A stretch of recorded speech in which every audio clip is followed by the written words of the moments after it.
ఆంధ్రప్రదేశ్ ముఖ్యమంత్రి చంద్రబాబును రాష్ట్ర ప్రజలే కాదు, జాతీయ స్థాయిలో ఉన్న ప్రముఖ నేతలు సైతం విమర్శిస్తున్నారు. ఒక రాష్ట్రానికి సీఎం హోదాలో ఉండాల్సిన అర్హత ఆయనకు లేదని తేల్చేస్తున్నారు.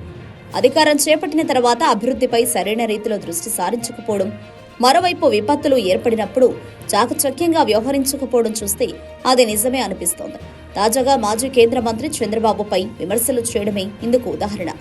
చంద్రబాబు వట్టి అబద్దాల కోరు అని, ఆయన ఆడే అబద్దాలకు ఒక పెద్ద చరిత్రే ఉందని ప్రముఖ న్యాయవాది, మాజీ రాజ్యసభ సభ్యుడు, మాజీ కేంద్ర మంత్రి సుబ్రహ్మణ్యన్ స్వామి తీవ్ర స్థాయిలో మండిపడ్డారు. ఏపీలో తాజాగా తిరుమల శ్రీవారి లడ్డూ వివాదం నడుస్తున్న సంగతి తెలిసిందే.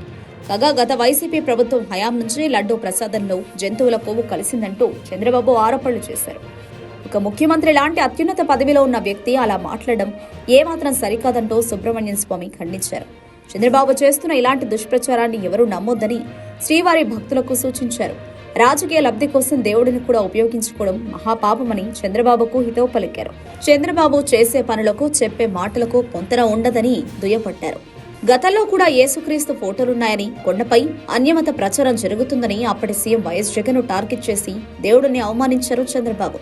కాగా లడ్డూ వివాదంపై దర్యాప్తు జరపాలని కోరుతూ సుబ్రహ్మణ్యన్ స్వామి సుప్రీంకోర్టులో పిటిషన్ దాఖలు చేశారు.